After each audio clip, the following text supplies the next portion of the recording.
Hay una porción en las Santas Escrituras, mis amados amigos y hermanos, seguramente habrá por acá. Y recordando el templo, venía a mi mente en una ocasión que el Señor Jesús llega a una sinagoga, un templo, y llega a ese lugar para leer un rollo de la profecía de Isaías, del profeta Isaías, y los maestros de ahí de la ley le dieron el libro a él, y Jesús lo toma y empieza a leerlo. Y es el capítulo 61 del profeta Isaías. Y este profeta dice lo siguiente: el Espíritu del Señor está sobre mí, porque me ungió el Señor y me ha enviado a predicar las buenas nuevas a los abatidos, a vendar a los quebrantados de corazón, a publicar libertad a los cautivos y a los presos, apertura de cárcel, a proclamar el año de la buena voluntad del Señor y el día de la venganza de Dios, a ordenar que los afligidos de Sión se les dé gloria en lugar de ceniza, óleo de gozo en lugar de luto, manto de alegría en lugar de espíritu angustiado, y serán llamados árboles de justicia, plantíos del Señor para la gloria suya.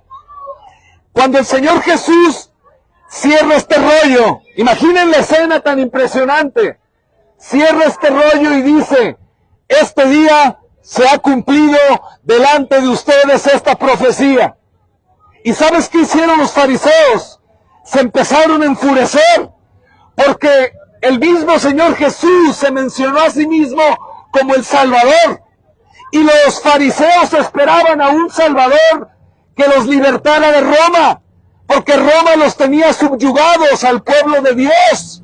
Así que cuando este humilde hombre, Jesús, nacido de María la Virgen, les dice: este día se cumple la profecía, ellos lo odiaron con todo su corazón y planearon matarlo desde entonces, coludidos con los herodianos.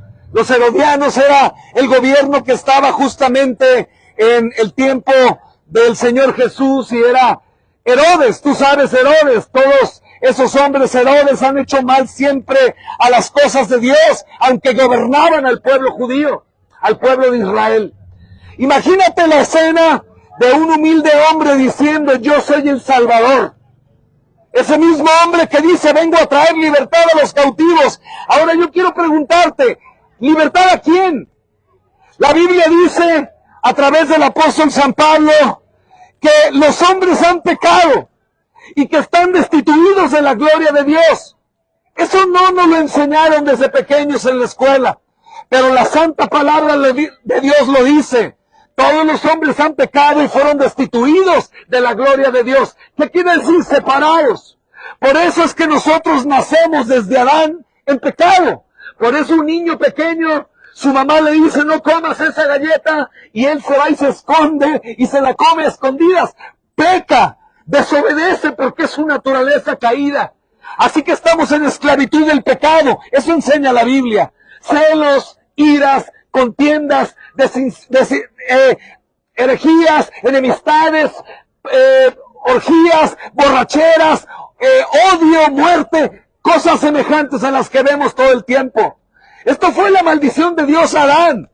Le dijo: el día que tú comas de ese árbol, ciertamente morirás. Y sabemos que no murió, pero espiritualmente sí. Así que la humanidad entera se encuentra bajo el yugo de la esclavitud del pecado.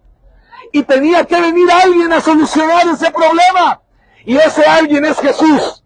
Pero mira lo que yo te leía. Cuando él dice: yo soy el que viene a libertar, la gente quería matarlo, porque esperaban otro tipo de libertad.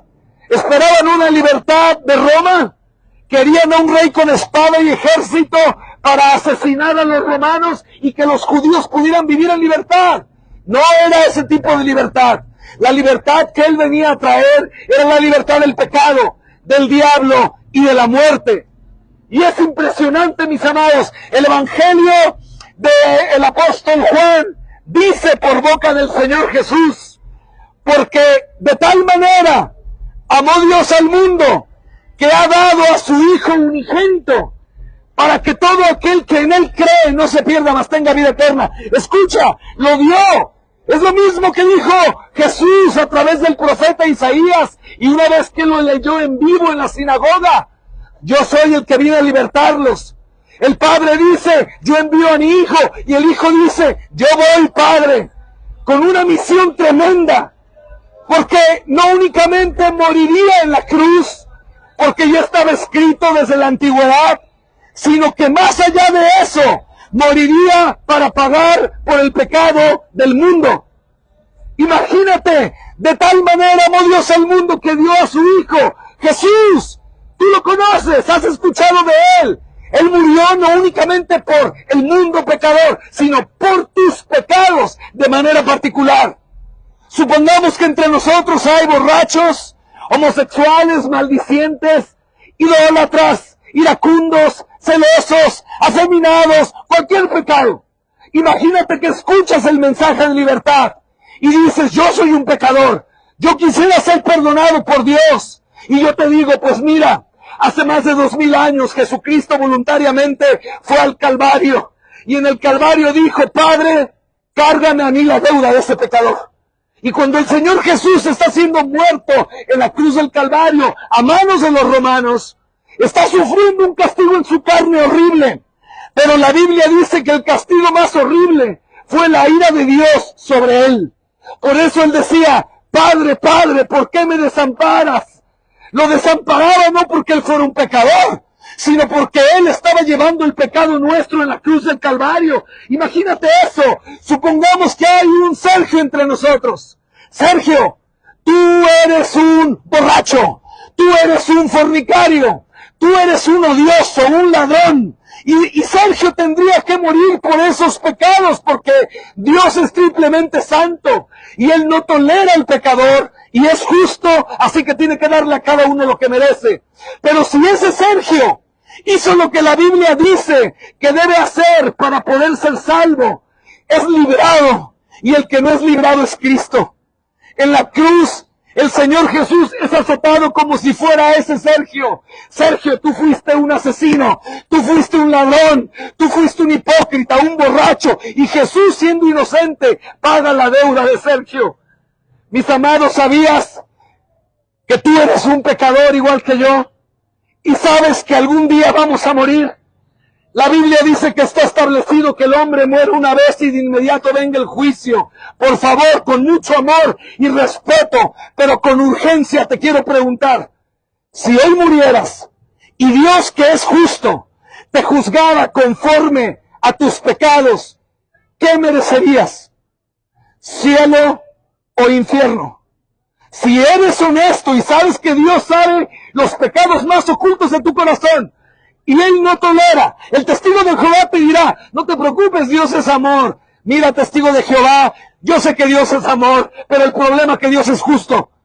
Y el problema de la justicia es que Él no puede quebrantarse. Oh Señor, sí pequé mientras vivía, perdóname. Y Dios dice: está bien, entra al cielo. No, Él es justo. Y podemos saber de la justicia de Dios por Cristo en la cruz.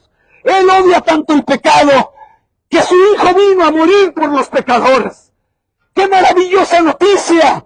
El mismo apóstol Juan escribe en su primera epístola, capítulo 3, y dice: mira cuál amor nos ha dado el Padre para que seamos llamados hijos de Dios. ¿Cuál amor?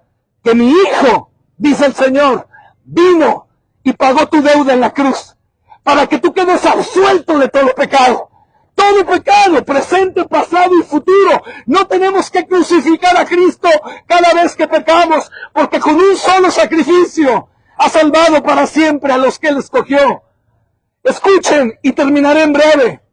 El Señor dice en el Evangelio de Juan, capítulo 3 también, que ese Dios que amó al mundo y lo envió, también dio algo para que tú puedas ser salvado. Y Él dice: todo aquel que en Él cree no se perderá, mas tendrá vida eterna. Él no dice: todo aquel que hace obras de limosna, que hace obras de caridad y que ayuda al anciano y a los niños huérfanos, eso es bueno.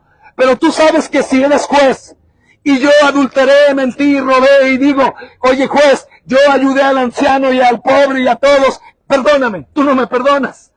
Me dirías qué bueno que lo hagas, pero eso no puede lavar la ley que quebrantaste. Ahora imagínate Dios.